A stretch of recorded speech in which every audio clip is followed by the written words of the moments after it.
Judging by that rather curious ship and its aberrant captain, I imagine you had rather an interesting voyage here. Now, Inquisitor Maligaro, we must have his soul.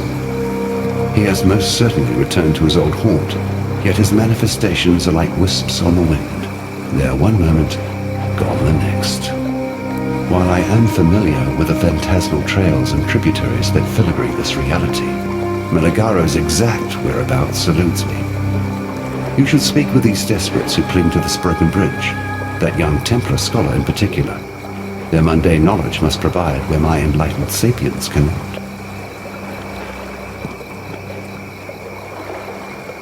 There was a time before the beast, bathed in the shadows of lost memory, when men and women like you could ascend. Through rareness of quality and the adoration of their people, these few could reach out into the quickening mists of immortality and grasp the power of godhood. Mind you, transcendence is never easy. Like the pains of childbirth, it reeks of agony, tragedy, and sacrifice. The sacrifice most often being of one's humanity. That is simply the way of it. Those of us who seek the immortal throne live long enough to see ourselves become truly monstrous. Let us go hunting, this time amongst the ruins of an encampment most familiar to you, once inhabited by your friends, the Asmeri. Ralakesh. He's ruthless and cruel with cunning unfathomable, yet he bears one defining weakness, a fear he forged into chains of his own keeping. His is the terror of grasping too much and having it all slip through his fingers. It makes him irrational and therefore vulnerable. Ralakesh, the illustrious master of a million faces. I call him the god of hide and seek, while other deities waged wars, spread their seed, and laid waste to whole empires. Ralakesh perched on his throne in a dark palace of ebony, choked with incense, blinded by obedience, and deafened by a senseless cacophony of brass gongs. Thankfully, he never had the courage to peek over the high walls he built, else the world might have been in trouble. Remember,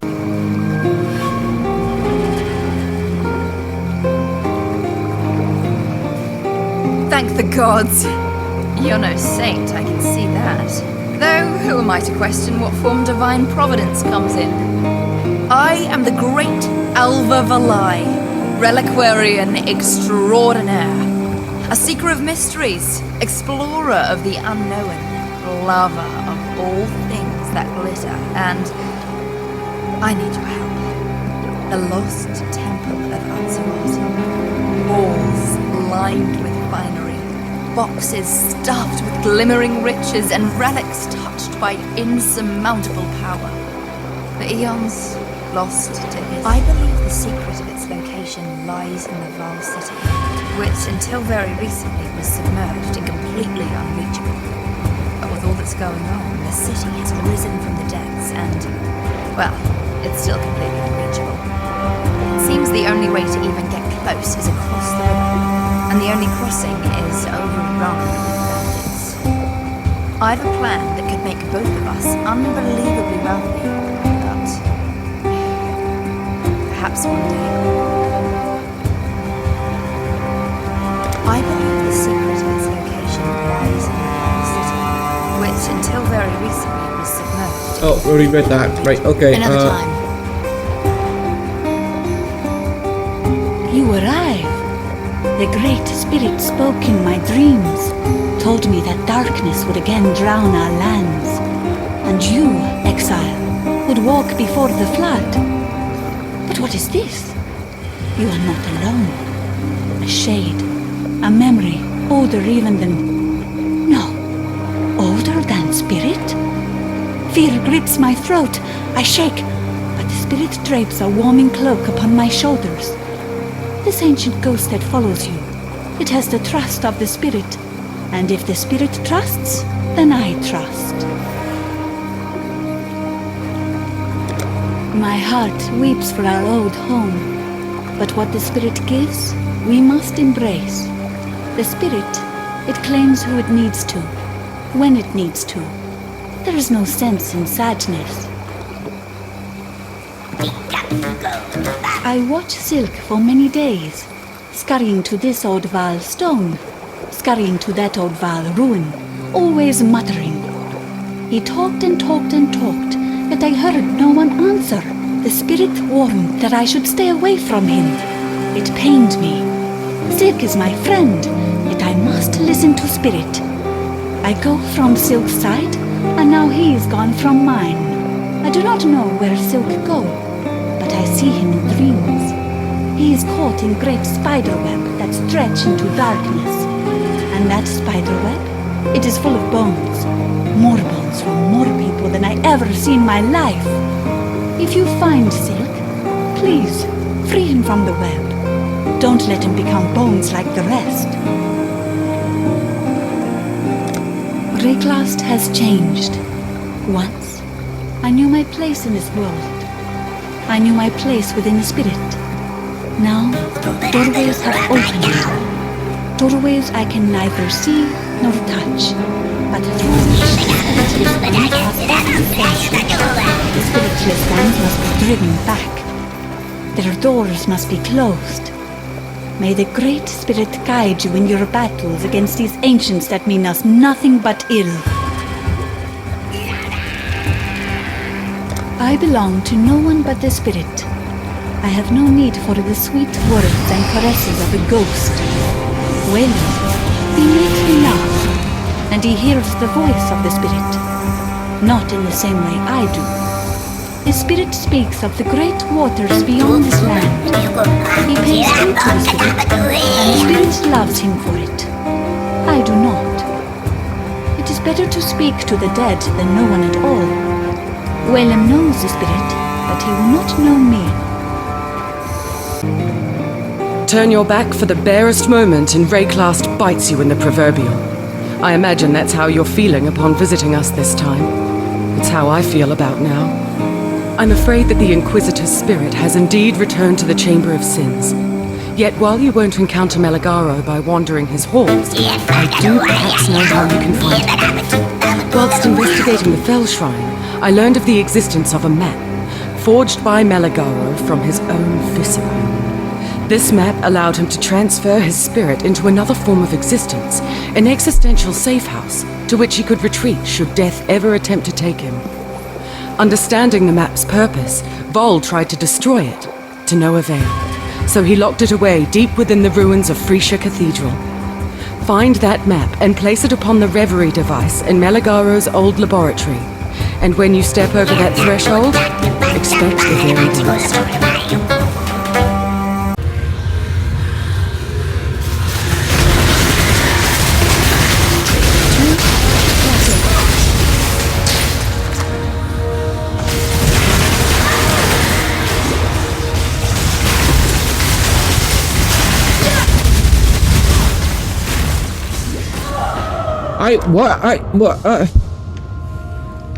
I died.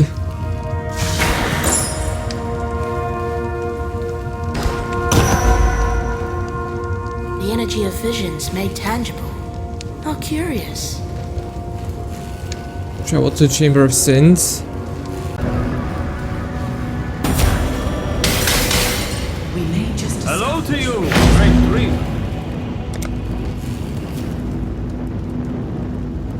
We have woven a tale together in days past. Perhaps we shall again. We make mighty stories, you and I. And now I have daunting task before me, the last in my great journey. Near to us, cast in shadow, a monster awaits. Black Death is his name. A beauteous eight-leg, twisted grotesque by the master of his loathsome halls. I wish to give this eight-leg the merciful peace he deserves, and to save what is still beautiful, the elixir that only Black Death can make. Please, will you fight me? Kill this Black Death. Take the eight-leg's venom for me.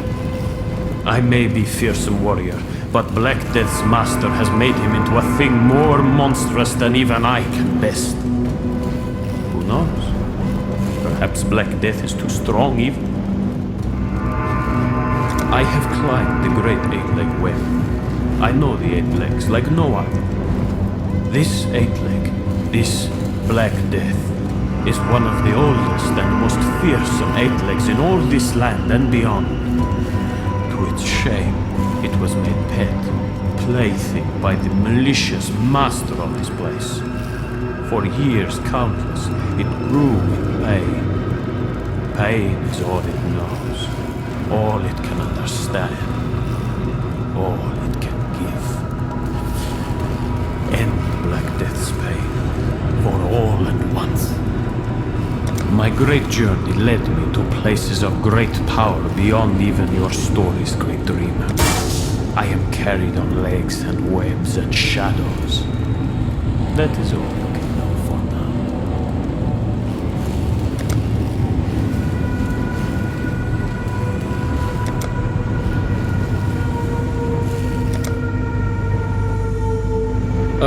Where's the thing? That's the map.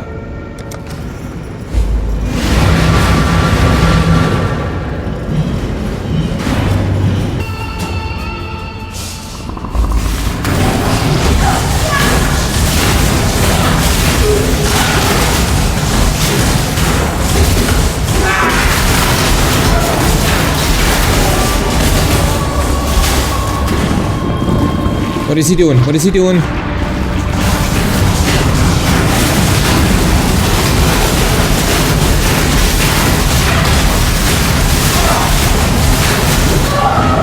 What? Oh no, it's healing. No! No!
Didn't give you enough credit, Malagaro. This place, this energy, I've learned something new.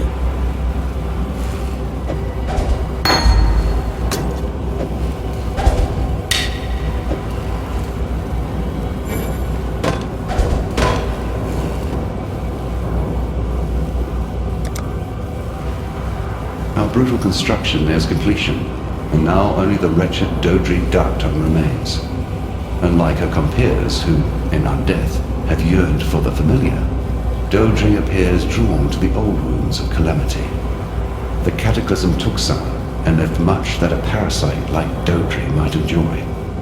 I shall meet you in summer, where I hope you shall make swift and bloody work of that foul hag. Okay. Black venom! O great dreamer who has done great deeds, I shall see to it that my queen rewards you with honor and mercy when she rises up to claim what is hers. Yes, this elixir, so aged and potent, shall be a life-giving draught that she sips upon first waking. It is my gift to her, my wedding gift. Great dreamer, you will be wrapped in silken finery, and made welcome at our wedding feast. Guest of honor. And oh, what a feast we all shall enjoy.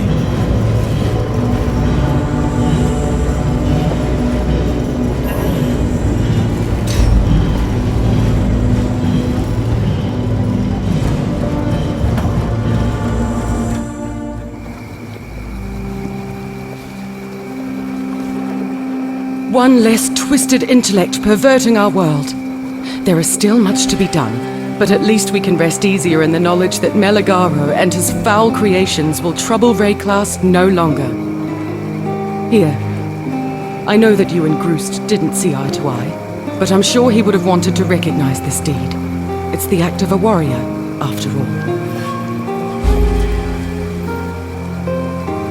Conjurer boot? Oh, hell yeah.